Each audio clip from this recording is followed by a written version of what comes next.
Hello, എന്തൊക്കെയുണ്ട് വിശേഷങ്ങൾ? എല്ലാവരും സുഖമായിരിക്കുന്നെന്ന് വിചാരിക്കുന്നു. എന്താ പിള്ളേരെ, സ്റ്റോറി ബോറാവുന്നുണ്ടോ? അതാണോ നിങ്ങൾ കമൻ്റ് ഒന്നും ഇടാത്തെ? പകുതി മുക്കാലും പേരും ഈ ഇമോജി മാത്രമാണ് ഇടുന്നത്. ഇങ്ങനെയാണെങ്കിൽ ഞാൻ സ്റ്റോറി ഡെയിലി പോസ്റ്റ് ചെയ്യില്ല കേട്ടാ. എനിക്ക് നല്ല വിഷമമുണ്ട്. അമ്പടാ, അങ്ങനെ പഠിച്ചാലും കൊള്ളില്ലല്ലോ. അപ്പോൾ എല്ലാവരും കമൻ്റ് ഇട്ടോളൂ കേട്ടോ. എന്തെങ്കിലും പറഞ്ഞ് എഴുതുന്നേ, ഓരോ സന്തോഷമല്ലേ ഇതൊക്കെ വായിക്കുമ്പോൾ. എന്തെങ്ങനെ ഒരു സ്നേഹമില്ലാത്ത പോലെ ഒത്തിരി സ്നേഹമൊക്കെ കാണിക്കുന്നേ. അപ്പോൾ തൊട്ടടുത്തുള്ള ഒരു ഹൈപ്പ് എന്ന് പറഞ്ഞ ഒരു ഓപ്ഷൻ ഉണ്ടാവും. അപ്ഡേറ്റ് ചെയ്യാത്തവരൊക്കെ അപ്ഡേറ്റ് യൂട്യൂബ് ഒന്ന് അപ്ഡേറ്റ് ചെയ്യേ. അപ്പോൾ അതിന് തൊട്ടടുത്തൊരു ഹൈപ്പ് എന്നുള്ള ഓപ്ഷൻ ഉണ്ടാവും. അപ്പോൾ ആ ഹൈപ്പിൽ ടച്ച് ചെയ്ത് കഴിഞ്ഞാൽ കുറേ പേര് നമ്മുടെ വീഡിയോസ് കാണാനായിട്ട് ഇടയാവും. അപ്പോൾ അങ്ങനെ ഒന്ന് ഹൈപ്പിലൊന്ന് ടച്ച് ചെയ്തോളാം കേട്ടോ. എന്നാൽ നമുക്ക് നമ്മുടെ സ്റ്റോറിയിലേക്ക് പോയാലോ. ഇത് നമ്മുടെ 63ാമത്തെ പാർട്ടാണേ. സോറി പാറു, കുറച്ചു മുമ്പ് ഞാൻ പറഞ്ഞ കാര്യങ്ങൾ തിരിച്ചെടുക്കുക. എക്സാം കഴിയുന്നവരെ നീ ഇവിടെ നിന്നാ മതി. നിനക്ക് ഇത്രയും കുരുട്ട് ബുദ്ധിയുള്ള കാര്യം ഞാൻ അറിഞ്ഞില്ല. ഇങ്ങനെ പോയാൽ നീ എക്സാമിന് നീ പൊട്ടുമെന്ന് 100% ഉറപ്പാണ്. അതുകൊണ്ട് എൻ്റെ കുട്ടി ഇവിടെ ഇരുന്ന് പഠിച്ചോട്ടോ. ദേവ അവളുടെ തലയിൽ തലോടിക്കൊണ്ട് കളിയായി പറഞ്ഞു. അയ്യോ സോറി, ഞാനിനി അങ്ങനെ ഒരിക്കലും ചെയ്യില്ല, പ്രോമിസ്. ഇനി മുതൽ ഞാൻ പഠിക്കാം, ശരിക്കും പഠിക്കാം. പാർവണ അവരെ 3 പേരെ നോക്കി പറഞ്ഞെങ്കിലും അവർ ഒരു ദാക്ഷിണ്യവും ഇല്ലാതെ മുറിയിൽ നിന്ന് ഇറങ്ങിപ്പോയി. ഏത് നേരത്താവും എനിക്ക് അങ്ങനെ ഒരു ബുദ്ധി കാണിക്കാൻ തോന്നി. എന്തായാലും പെട്ടു, ഇനി പറഞ്ഞിട്ട് കാര്യമില്ല, പഠിക്കാം, എന്താ നല്ലത്. പാർവണ ബുക്ക് എടുത്ത് പഠിക്കാൻ തുടങ്ങി. പാർവണ കാരണം വൈകുന്നേരം ബീച്ചിൽ പോകാമെന്ന പ്ലാനും അവർ വേണ്ട എന്ന് വെച്ചു. രാത്രി കിടക്കാൻ നേരം ലാപ്പിൽ എന്തൊക്കെയോ നോക്കി ബെഡിലിരിക്കുകയായിരുന്നു ശിവ. തൊട്ടരികിൽ ബുക്കും പിടിച്ച് പാർവണയും ഇരിക്കുന്നുണ്ട്. ശിവ, നിന്റെ ലാപ്പ് ഒന്ന് എനിക്ക് തരുമോ? എനിക്കൊരു കാര്യം നോക്കാനാ. ഇതെന്റെ ഓഫീസ് ലാപ്പാണ്, അങ്ങനെ തരാൻ പറ്റില്ല. പ്ലീസ് ശിവ, ഒരു 10 മിനിറ്റ് മതി, ഞാൻ വേറെ ഒന്നും ചെയ്യില്ല. പാർവണ പറഞ്ഞു. പറ്റില്ല, നിനക്ക് അത്ര ആവശ്യമാണെങ്കിൽ ദേവയുടെ കയ്യിലുണ്ട്, അവിടെ പോയി വാങ്ങിച്ചോ. പിന്നെ ഈ നട്ടപ്പാതിരക്ക് ഞാൻ അവിടേക്ക് പോവല്ലേ? അവർ ഉറങ്ങിക്കാണും മനുഷ്യ. ഒരു അർജന്റായിട്ട് നിനക്ക് എന്തിനാ ലാപ്ടോപ്പ്? ശിവ സംശയത്തോട് ചോദിച്ചു. എനിക്ക് യൂട്യൂബിൽ ഒരു പാട്ട് നോക്കാനാ. ഇതാണ് ഇത്ര വലിയ ആനക്കാര്യം? നിനക്ക് ഫോണില്ല, അതിൽ നോക്ക്. പറ്റില്ല, എനിക്ക് ലാപ്ടോപ്പ് വലുതായിട്ട് കാണണം. ഈ രാത്രി തന്നെ കാണണമെന്ന് എന്താ അത്ര നിർബന്ധം? നാളെ ദേവിയുടെ അടുത്തുനിന്ന് വാങ്ങിയിട്ട് കണ്ടാ മതി. നിന്റെ പഴയ ലാപ്ടോപ്പ് ഉണ്ടല്ലോ ഷെൽഫില്, അത് ഞാൻ എടുക്കാട്ടാ. അത് പറഞ്ഞ അവൾ ഷെൽഫിൽ നിന്ന് ലാപ്പ് എടുത്തു. അത് കിട്ടിയ സ്ഥാനത്ത് തന്നെ തിരിച്ചു വെക്കി പാർവണ, അതെന്റെ ലാപ്പല്ല, ശിവ പറഞ്ഞു. പിന്നെ നിങ്ങൾ എന്തിനാ ഇത് സൂക്ഷിച്ചു വെച്ചിരിക്കണേ? എന്നെ വെറുതെ പറ്റിക്കാൻ നോക്കണ്ടാട്ടാ. അത് പറഞ്ഞ ലാപ്പ് ടോപ്പ് എടുത്ത് പാർവണ ശിവയുടെ അടുത്തേക്ക് വന്നിരുന്നു. അവൾ ലാപ്പ് ഓൺ ചെയ്ത് യൂട്യൂബിൽ സോങ് സെർച്ച് ചെയ്ത് കൊടുത്തു. ഉച്ചയ്ക്ക് എൻ്റെ ഹൃദയം മൂവിയിലെ സോങ് തന്നെയായിരുന്നു അത്. ശിവ, ഇത് നോക്കിക്കേ, ഇതിലൊരു കിടിലൻ പ്രപ്പോസ് ചെയ്യുന്നുണ്ട്, അവൾ അവന്റെ കയ്യിൽ തട്ടിക്കൊണ്ട് പറഞ്ഞു. ശിവ താല്പര്യമില്ലാതെ തന്റെ ലാപ്പിൽ നോക്കിക്കൊണ്ട് മൂളി.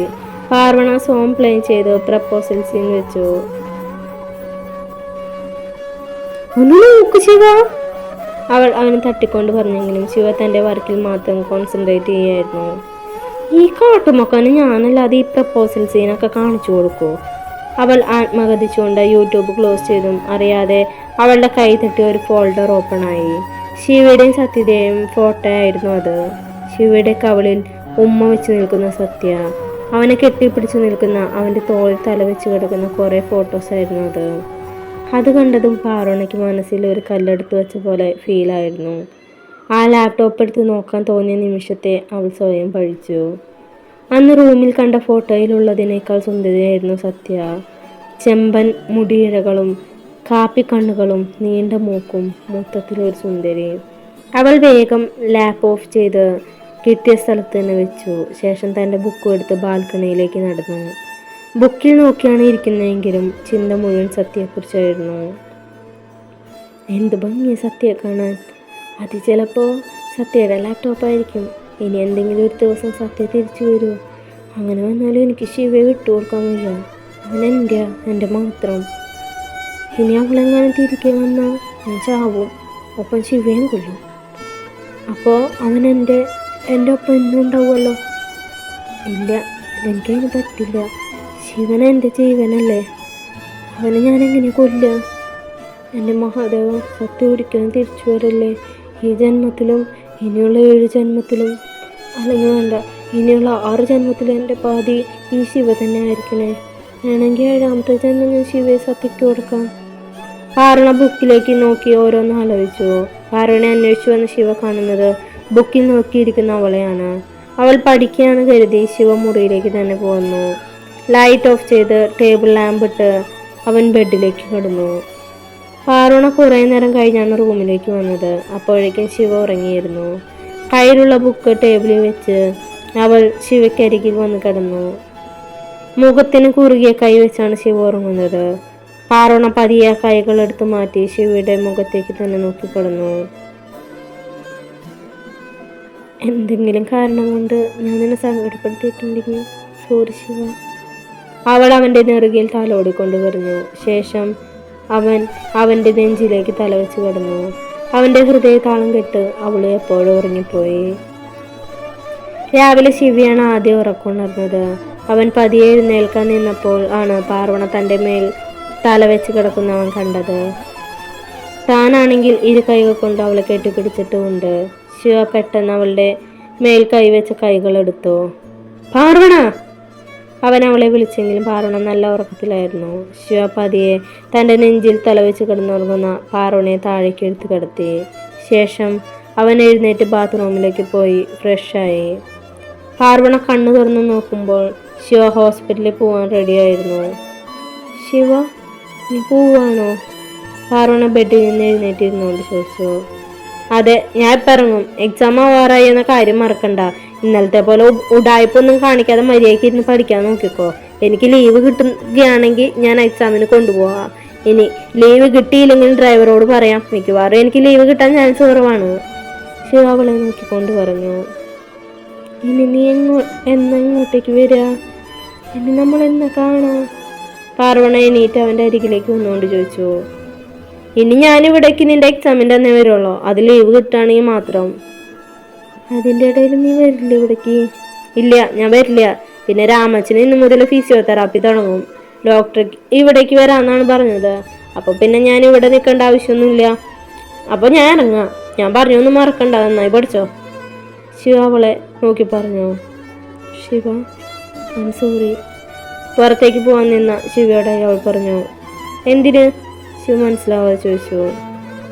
ഞാൻ നിന്നെ വെറുതെ ദേഷ്യം പിടിപ്പിച്ചതിന്, ശല്യം ചെയ്തതിന്, നാണം കെടുത്തിയതിന്, എല്ലാത്തിനും sorry. And I miss you so much. അത് പറഞ്ഞ് പാർവണ ശിവയൊന്ന് ഹഗ് ചെയ്ത ശേഷം ബാത്റൂമിലേക്ക് കയറിപ്പോയി. ഇതൊക്കെ എന്താ പറ്റിയേ? ഇത് സത്യം തന്നെയാണോ അത് വല്ല സ്വപ്നമാണോ? ശിവ തൻ്റെ കയ്യിൽ ഒന്ന് നുള്ളിക്കൊണ്ട് ചോദിച്ചു. അല്ല, സ്വപ്നമല്ല. അവൾ എന്നോട് സോറി പറഞ്ഞിരിക്കുന്നു. പഠിക്കാൻ തുടങ്ങിയപ്പോൾ അവൾക്ക് കുറച്ച് അടക്കോ മര്യാദക്കോ ഒന്നും തോന്നണു. അവൻ മനസ്സിൽ പറഞ്ഞുകൊണ്ട് താഴേക്ക് നടന്നുപോയി. എന്നാൽ ബാത്റൂമിലേക്ക് കയറിയ പാർവണ നേരെ ഷവറിന് ചൂട്ടിലേക്ക് നിന്നു. തുമ്പി, നിനക്കെന്താ പറ്റിയേ? നീ ഇങ്ങനെയൊന്നും ആയിരുന്നില്ലല്ലോ. അവൾ നിറഞ്ഞു വന്ന കണ്ണുകൾ തുടച്ചുകൊണ്ട് ചോദിച്ചു. ശിവ, അവന് ഞാൻ എന്തിനാണ് ഇങ്ങനെ സ്നേഹിക്കുന്നത്? എന്നെ വിട്ടു പോകുന്നതിൽ അവനൊരു സങ്കടവുമില്ല. പക്ഷേ എനിക്കെന്തിനാണ് ഇത്രയും സങ്കടം? അവൻ എൻ്റെ ജീവിതത്തിൽ വന്നത് മുതൽ ഞാൻ പോലും അറിയാതെ എനിക്ക് എന്തൊക്കെയോ മാറ്റങ്ങൾ വരുന്നുണ്ട്. വേണ്ട തുമ്പി, ഒന്നും വേണ്ട. ശിവ സത്യയുടേതാണ്. അവൻ സ്നേഹിക്കുന്നതും സത്യമാണ്. അവിടെ പാർവണയ്ക്ക് സ്ഥാനമില്ല. അതുകൊണ്ട് ഇനി മുതൽ അവനെ ശല്യം ചെയ്യാനായിട്ട് ഞാൻ പോവില്ല. സത്യം വരുന്നതുവരെ അവൻ്റെ കൂടെ ഞാനുണ്ടാവും. മനസ്സുകൊണ്ട് ഞാൻ അവനെ സ്നേഹിക്കുകയും ചെയ്യും. പക്ഷെ എന്നെ തിരിച്ച് സ്നേഹിക്കാൻ ഞാൻ അവനെ നിർബന്ധിക്കില്ല. അവൾ മനസ്സിൽ ഓരോന്ന് ഉറപ്പിച്ചു പറഞ്ഞു. പിന്നീടുള്ള ഒരാഴ്ച കാലം വേഗത്തിൽ തന്നെ കടന്നുപോയി. പാർവണ പഠിത്തത്തിൽ മാത്രം ശ്രദ്ധ ചെലുത്തിയെങ്കിലും എപ്പോഴും അവൾക്ക് ശിവയെ ഒരുപാട് മിസ് ചെയ്യായിരുന്നു. ശിവയുടെ അവസ്ഥ ഏറെക്കുറെ അതുപോലെ തന്നെയായിരുന്നു. ഹോസ്പിറ്റലിൽ നിന്ന് വന്നു കഴിഞ്ഞാൽ വീടിനകത്ത് ഒരു മൂകത നിറഞ്ഞു നിൽക്കുന്ന പോലെ. പാർവണ കൂടെയുള്ളപ്പോൾ ഏത് സമയം ശിവ ശിവ എന്ന് വിളിച്ച് പിന്നാലെ നടക്കുന്ന കാരണം അവളെ മിസ് ചെയ്തിരുന്നു. പാർവണ പഠിക്കുന്നതിനുള്ള പൂർണ്ണ ഉത്തരവാദിത്തം ഏറ്റെടുത്തിരുന്ന രേവതിക്കായിരുന്നു. അവൾ പറയുന്നതെല്ലാം അനുസരിച്ച് തന്നെ നന്നായി പാർവണ പഠിക്കുകയും ചെയ്തു. എന്നും രാത്രി ശിവ വിളിക്കുകയും പഠിത്തത്തിൻ്റെ കാര്യം അന്വേഷിക്കുകയും ചെയ്യും. അത് പാർവണയ്ക്ക് വലിയൊരു സന്തോഷമായിരുന്നു. അങ്ങനെ ഒരാഴ്ച കടന്നുപോയി. നാളെയാണ് പാർവണയുടെ എക്സാം. ഉച്ചവരെ പഠിച്ചതിന് ശേഷം എന്തോ ഒരു ക്ഷീണം തോന്നിയപ്പോൾ പാർവണ ഉറങ്ങാനായി കിടന്നു. കുറേ നേരം കഴിഞ്ഞ് പാർവണിയുടെ ഫോണിൻ്റെ റിങ് കേട്ടാണ് ഉറക്കമുണർന്നത്. ശിവയായിരുന്നു വിളിച്ചത്. സാധാരണ രാത്രി സമയങ്ങളിലാണ് അവൻ വിളിക്കാറുള്ളത്. ഇതിപ്പോൾ 5 മണിയായി കാണും അവൻ വിളിക്കുമ്പോൾ. പാർവണ വേഗം കോളെടുത്തു. ഹലോ ശിവ. അവൾ കോളെടുത്ത് നീട്ടി വിളിച്ചു. പഠിച്ചു കഴിഞ്ഞോ? ശിവ ചോദിച്ചു. കഴിഞ്ഞു. ഇനി കുറച്ച് ടോപ്പിക്ക് മാത്രമേ കവർ ചെയ്യാനുള്ളൂ. നീ എന്താ ഈ സമയത്ത്? ഹോസ്പിറ്റലിൽ നിന്ന് വീട്ടിലേക്ക് എത്തിയോ? എത്തി, കുറച്ച് മുമ്പ് എത്തിയതേ ഉള്ളൂ. നാളെ എനിക്ക് ലീവ് കിട്ടിയിട്ടുണ്ട്. അപ്പോൾ നാളെ മോർണിംഗ് ഒരു 8 മണിയാകുമ്പോൾ ഞാൻ നിന്നെ പിക്ക് ചെയ്യാനായിട്ട് വരാം. എക്സാം സ്റ്റാർട്ടായിട്ട് 10 മണിക്കാണല്ലോ. അപ്പോൾ ആ ടൈമിൽ ഇറങ്ങിയാൽ മതിയല്ലോ. അപ്പോൾ നീ നാളെ വരൂ ശിവ. എന്നാൽ നിനക്ക് ഇന്നും തന്നെ ഇവിടേക്ക് വന്നൂടെ? അപ്പം നാളെ നമുക്ക് ഒരുമിച്ച് പോവാലോ. ഞാൻ വരുന്നില്ല പറഞ്ഞ. ഇന്ന് ഹോസ്പിറ്റൽ ഡ്യൂട്ടി കൂടുതലായിരുന്നു. ഞാൻ നല്ല ടയേർഡാണ്. എനിക്ക് ഇതുവരെ ഡ്രൈവ് ചെയ്യാൻ വയ്യ. നീ അവിടെ തന്നെ നിൽക്ക്. ഞാൻ നാളെ രാവിലെ വരാം. എന്നാൽ ഞാൻ നിൻ്റെ അടുത്തേക്ക് വരാം. അതൊന്നും വേണ്ട. ഞാൻ പറഞ്ഞില്ലേ നാളെ രാവിലെ ഞാൻ വരാമെന്ന്. പിന്നെന്താ? ഇല്ല, പറ്റില്ല. എനിക്ക് നിന്നെ കാണണം. അത് പറഞ്ഞു പാർവണ കോള് കട്ട് ചെയ്ത് ഒരുമിച്ചായിരുന്നു. ശിവ വീണ്ടും പാർവണയുടെ ഫോണിലേക്ക് വിളിച്ചെങ്കിലും അവൾ കോള് കട്ട് ചെയ്യുകയാണ് ചെയ്തത്. അത് കണ്ടതും ശിവ വേഗം ദേവയുടെ ഫോണിലേക്ക് വിളിച്ചു. ഹലോ ഡാ, പാർവണൻ്റെ അടുത്തേക്ക് ഇപ്പോൾ വരുമെന്ന് പറഞ്ഞിരിക്കുക. അതുകൊണ്ട് ഈ സമയത്ത് വരാൻ നീ അവളെ സമ്മതിക്കരുത്. അവളെ അവിടെ തന്നെ നിർത്തണം, കേട്ടല്ലോ? കേട്ടു ശിവ. പക്ഷെ ഈ കേട്ടത് ദേവേട്ടനല്ല, ഞാനാ. ദേവേട്ടൻ ഡ്രൈവ് ചെയ്യാ. ഞങ്ങളിപ്പോൾ എത്തൂട്ടവിടെ. പാർവണ കോളെടുത്തും പറഞ്ഞു. അത് കേട്ട് ശിവ തലയ്ക്ക് കൈവച്ച് ബെഡിലേക്ക് ഇരുന്നു. ഈ പെണ്ണിന് ഇതെന്താ? നാളെ രാവിലെ ഞാൻ ചെല്ലാന്ന് പറഞ്ഞല്ലേ, പിന്നെ എന്തിനാ ഇവിടേക്ക് ഓടിപ്പിടിച്ച് വരണേ? അപ്പോഴേക്കും പുറത്തേക്ക് എഴുതി കടന്ന ഒരു കാർ അകത്തേക്ക് വന്നിരുന്നു. അവൻ നേരെ റൂമിൽ നിന്ന് താഴേക്ക് ഇറങ്ങി വന്നും പാർവണ അകത്തേക്ക് വന്ന് ഒരുമിച്ചായിരുന്നു. ശിവ! അവൾ ശിവയുടെ അരികിലേക്ക് ഓടി വന്നതും ശിവ ഇരു കൈകൾ നിവർത്തി അവൾക്ക് നേരെ നീട്ടി കെട്ടിപ്പിടിച്ചു. നീ എത്ര നാളായി ശിവ കണ്ടിട്ട്? അവൾ പരാതി പോലെ പറഞ്ഞു. എന്നാൽ അപ്പോഴാണ് ശിവ താൻ എന്താണ് ചെയ്തതെന്ന് ഓർമ്മ വന്നത്. അവൾ വേഗം പാർവണയെ തന്നെ നടത്തി മാറ്റി. ഇപ്പൊ കോള് കട്ട് ചെയ്തല്ലേ ഉള്ളോ, അപ്പോഴേക്കും ഇത്ര പെട്ടെന്ന് ഇവിടെ എത്തിയോ? നിങ്ങളെന്താ പറന്നാണോ വന്നേ? ശിവ സംശയത്തോട് ചോദിച്ചു. അതിന് കാരണം നിന്റെ കെട്ടോള് തന്നെയാ. നീ വിളിച്ചു എന്ന് പറഞ്ഞു, എന്നിട്ട് വേഗം ഇവിടേക്ക് വരാൻ പറഞ്ഞു അത്ര. ഞാനിപ്പോ നിന്നോട് ഇവിടേക്ക് വരാൻ പറഞ്ഞേ? അത് പിന്നെ അങ്ങനെ പറഞ്ഞാൽ ദേവേട്ട എന്നെ കൊണ്ട് വെക്കുള്ളോ, അതുകൊണ്ടാ അങ്ങനെ പറഞ്ഞേ. അവൾ നിഷ്കളങ്കമായി പറഞ്ഞു. നിങ്ങളിരിക്കി, ഞാൻ ചായ എടുത്തിട്ട് വരാം. അത് പറഞ്ഞ പാർവണ അകത്തേക്ക് പോയി. ഇവൾക്ക് ഇതെന്താ പറ്റിയ? സംസാരത്തിന് സ്വഭാവത്തിലൊക്കെ ഒരു പക്വത വന്ന പോലെ. പണ്ടത്തെ നെറ്റ് ലൂസായ പോലെയുള്ള സംസാരമൊക്കെ കുറഞ്ഞിരിക്കുന്നു. ശിവ സംശയത്തോടെ ദേവോട് ചോദിച്ചു. നിനക്കും ഇപ്പൊ തോന്നിയില്ലേ? ഇപ്പൊ കുറച്ച് ദിവസങ്ങളായിട്ട് ഇവളെങ്ങനെയാ? പഴയ തമാശയും കുസൃതിയൊന്നുമില്ല, കുറച്ച് മെച്ചൂരിറ്റി വെച്ച പോലെ ഉണ്ടെന്ന് ദേവും പറഞ്ഞു. എന്താ പെട്ടെന്ന് ഇങ്ങനെ ഒരു മാറ്റാവോ? പാർവണ മാറിയത് അവിടെ നിൽക്കട്ടെ, നിനക്കെന്താ ഒരു മാറ്റം? ദേവ അവനെ ഒന്ന് ഇരുത്തി നോക്കിക്കൊണ്ട് ചോദിച്ചു. മാറ്റോ? എനിക്കെന്താ മാറ്റം? ശിവ മനസ്സിലാവാതെ ചോദിച്ചു.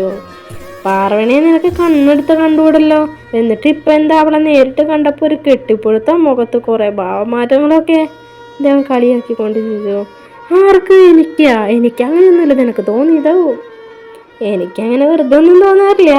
ഒരു പക്ഷെ നീ അവളെ സ്നേഹിക്കാൻ തുടങ്ങിയോ? അവൻ സംശയത്തോട് ചോദിച്ചു. നീ എന്തൊക്കെയാ പറയണേ? എനിക്കങ്ങനെയൊന്നുമില്ല. സത്യം പറ, കഴിഞ്ഞ ഒരാഴ്ച നീ അവളെ മിസ് ചെയ്തോ ശിവ? ദേവക്ക് അവനെ വെറുതെ വിടാനുള്ള ഭാവം ഉണ്ടായിരുന്നില്ല. എനിക്ക് അവളെ എന്ത് മിസ്സിങ്? അവളെൻ്റെ ലൈഫിലേക്ക് വന്നിട്ട് 2 ആഴ്ചയിലായിട്ടുള്ളൂ. അതിനു മുമ്പ് ഞാൻ ഒറ്റയ്ക്കായിരുന്നല്ലോ, അതുകൊണ്ട് എനിക്ക് അവളെ ഒന്നും മിസ് ചെയ്തിട്ടില്ല. ശിവ എങ്ങോട്ടോ നോക്കിയിരുന്നു പറഞ്ഞു. ശരിക്കും? അവൻ വീണ്ടും ചോദിച്ചു. നിനക്കിപ്പോൾ എന്താ അറിയണ്ടേ? എനിക്ക് അവളെ മിസ് ചെയ്തു. എപ്പോഴും എൻ്റെ പിന്നാലെ നടന്ന് തല്ലുകൂടി വഴക്കിട്ട് മണ്ടത്തരം പറഞ്ഞ് നടക്കുമ്പോൾ പെട്ടെന്ന് കൂടെ ഇല്ലാണ്ടായപ്പോൾ എന്തോ ഒരു മിസ്സിങ് പോലെ തോന്നി. അത് പ്രണയമൊന്നുമല്ല, ശിവ പറഞ്ഞു. നിനക്കൊരു കാര്യം അറിയോ ശിവ? ഈ പ്രണയത്തിൻ്റെ ഫസ്റ്റ് സ്റ്റേജാണ് മിസ്സിങ്. ആണോ ഗൈസ്? അപ്പോൾ നിങ്ങളുടെ കമൻറ്റ് ഞാൻ പ്രതീക്ഷിക്കുന്നു. വെള്ളിയുണ്ട്, ഒന്ന് സഹകരിക്കണം കേട്ടോ. അപ്പോൾ നല്ലൊരു വീഡിയോ ആയിട്ട് നാളെ കാണാം. Bye, thank U.